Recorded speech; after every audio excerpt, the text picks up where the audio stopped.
The man who works in Starbucks, who's sad all the time, you won't reply to him. Neither will any other female. So for women to come along and pretend they give a about the fact that most men are basically invisible. The average man is invisible to women. Here are their stories. Access granted.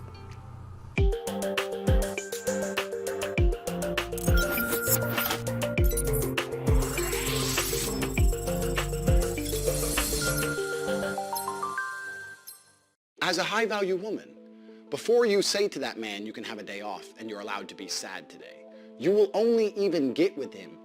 Let me change that. You will only even acknowledge he exists if he's ignored how he feels 99% of the time before that. Because if he was sad most of the time before that, he never would have got to a place where he could attract a woman like you. The man who works in Starbucks, who's sad all the time, you won't reply to him. Neither will any other female. So for women to come along and pretend they give a about the fact that most men are basically invisible. There is not a female on the planet who's invisible today. You can be a 4, overweight, fat, you'll still go to the club and get attention. 99% of the men go to the club and nobody even fucking talks to them. If they try and talk to a girl, they get blanked and ignored and told to Most men are absolutely and utterly invisible. This is the truth about masculinity, right? It's very easy for women to sit here and complain about the top 2% of men. I dealt with this guy, he's arrogant, blah, blah, blah, blah. Most men don't even exist. They send 10,000 DMs and never even get read, let alone replied to. So if you just sit here and say, I'll get a G, a big G, a boss, a millionaire, and let him have a day off, very nice of you. I'm sure you would. But if a guy who wanted to have days off all the time, he never would have got important enough in the first place to attract a woman like you. And that is the reality. As a man, it's player versus player. It's ultimately competitive. And as a man, you have to outcompete the other men who are prepared to get up and do it anyway. That's how it works. There's no such thing as saying, I'm sad, I need 2 weeks off. Not as a man if you want to be important. Maybe as a chick, you can always put more foundation on and be hot again. Great. Not as a man. If you want to be important as a man, you have shit to do. You have duties. This is how it exists. This is how it's always.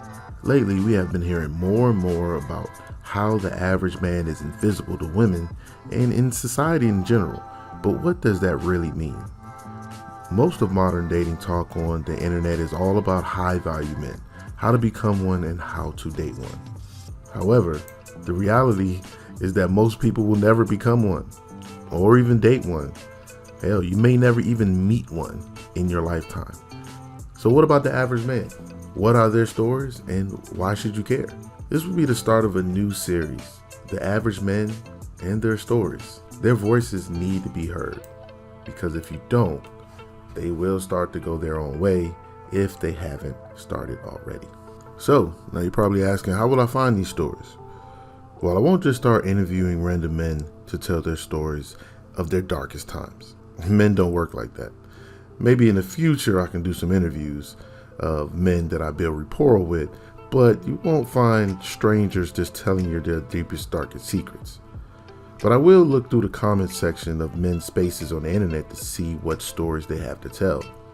Men's spaces are very important today because there isn't really a place where men can express themselves without ridicule. We used to have sports channels to express ourselves, but I believe that's being taken away from us too. That responsibility in this press conference. I understand that there were legal parameters that they had to operate within for everybody involved, and I appreciate the fact that they brought in outside counsel and did a thorough organization, and I think that that is something that was clearly necessary in this situation.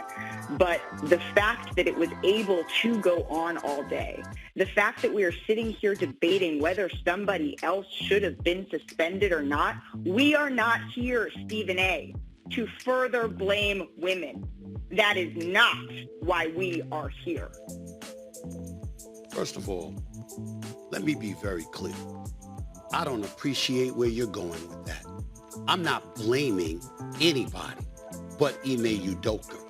He deserves, the fact of the matter is I've said he deserved to be fired if they were going to fire him. If you're not going to fire him, then don't fire him. My issue is all of this being publicized. The point that I'm trying to make is just like you're not mentioning. Excuse me. I listened to you. You're the one telling me to stop on my show. It ain't happening. Okay, that's number one. Number two, I've already said he deserves to be fired or He deserves to be there and handle it internally and privately. So men's spaces are very, very important. And I wanted to be a contributor to another way for men to tell their stories. So what we're going to do next is take some very popular videos and clips around the men's space, and we're going to take a look at the comments section of some of the stories that men are telling, and I believe they need to be heard. Something people are not ready to hear. Okay, I'll say it. Men are mistreated in this country. Men are very mistreated in this country. Think about it. They're taught to be ashamed of their nature, their masculine nature. They are, if they call too much, they're needy. If they don't call enough, then they're an asshole. If they dare open a door for a woman or offer to lift a heavy box, they're sexist. If they compliment a woman, they're a pig. If they don't compliment a woman, then they're judgmental. If they get struck by a woman, they're unable to defend themselves. If a woman claims she's automatically believed and she can ruin his life, then there's nothing he can say about it. If a woman accidentally or on purpose or whatever gets pregnant and he doesn't want the child, he's still financially obligated to them and money gouged for 18 years every month. I do not believe the child support system is fair. I could make a part 2 of this. Seriously, men are very mistreated in this country. You guys want a part 2? So I found a couple of sad comments from this video from men whose stories I think that need to be heard. Here's story number 1. This message is from Tim. So true. So sick of worrying about going to jail over a lie. I had this happen to me 6 months ago. She accused me of breaking things in her home, such as a computer and other household things, when she told me she was going to pick up her child from another relationship, which was all a lie because she was just mad I was leaving her, and because I found out when I wasn't even there. So yes, the cops do automatically believe women with whatever BS they come up with. So yeah, I won my court case. I thought they would press charges on her for making false police report, running my name into the ground with all lies, which almost cost me my career. But nope, I won my case because I didn't lie and I did nothing wrong or illegal. And she still had nothing happen to her, and the city never pressed charges on her doing what she did. And so she could just do it to her next boyfriend, and she has, because there was never a downside for her.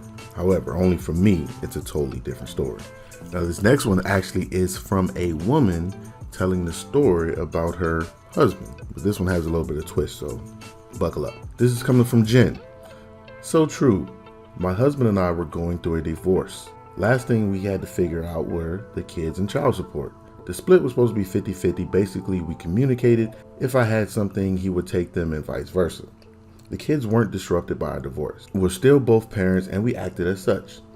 I was forced to take child support from him as a custodial parent because basically the kids slept at my house. Even though I made more money and didn't want child support, I asked the judge what the minimum payment was, and they said $25 a week. So that's what I asked for the judge, and the judge almost had a heart attack and asked if we really wanted a divorce. So there was a support order for everyone concerned, insurance, school, and all that stuff. I gave him my child support card, so basically he paid the state that took their part for handling it, and he got about $85 out of the $100 on that card each month. Such a scam. P.S. We figured out we were the only sane people, and we got remarried, and we have been remarried for 10 years. So this story actually, in my opinion, has a happy ending. They realized they were much better together as a family union, and they stayed together. The last comment for this video is a short one, but it comes from Ozzy and is very powerful. Ozzy says, I totally agree. Men like me are mistreated. I have mental disabilities and I get told go away all the time because of my mental issues and my looks. There are countless stories just like these that we will highlight on this channel because I believe men's stories need to be heard. So if you like this video, you like this content, please go ahead and subscribe to support the channel, as well as hitting the like button and that bell notification icon so you never miss any of our videos. And remember guys, we are all in this together.